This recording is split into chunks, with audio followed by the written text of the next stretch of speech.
চীন আবারও প্রমাণ করল তারা আধুনিক যুদ্ধবিমান প্রযুক্তিতে বিশ্বের শীর্ষে পৌঁছে যাচ্ছে। শোনা যাচ্ছে দেশটি তৈরি করেছে এক অত্যাধুনিক ষষ্ঠ প্রজন্মের স্টেলথ ফাইটার জেট চেংব্রো জে-36। এই যুদ্ধবিমানটি পুরো বিশ্বে আলোচনার কেন্দ্রবিন্দু হয়ে উঠেছে। জে-36-এর সবচেয়ে বড় চমক হল এর গতি। এটি ম্যাক 2.5 অর্থাৎ ঘন্টায় প্রায় 3000 কিলোমিটার গতিতে উড়তে সক্ষম, যা আমেরিকার বিখ্যাত F-22 র্যাপটর এবং F-35 লাইটেনিং 2 এর চেয়েও দ্রুত। এই গতির সঙ্গে যদি যোগ হয় স্টেলথ ক্ষমতা, তবে বলা যায় এটি এক ভয়ঙ্কর যুদ্ধযান। এর নকশাও একেবারেই আলাদা।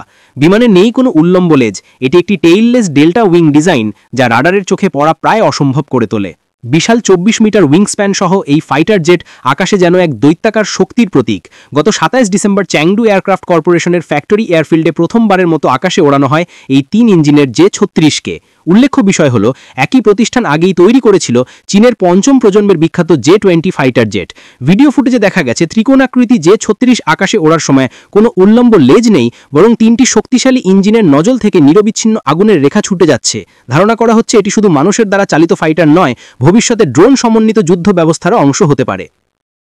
বিশ্ব যখন এখনও পঞ্চম প্রজন্মের বিমান নিয়ে গবেষণায় ব্যস্ত, চীন সেখানে ষষ্ঠ প্রজন্মের যুদ্ধবিমান উড়িয়ে দেখিয়ে দিয়েছে তারা ভবিষ্যতের আকাশ যুদ্ধের জন্য প্রস্তুত। জে-36 যেন এক নতুন অধ্যায়, যেখানে গতি, বুদ্ধিমত্তা ও প্রযুক্তি মিলেছে এক অনন্য শক্তিতে।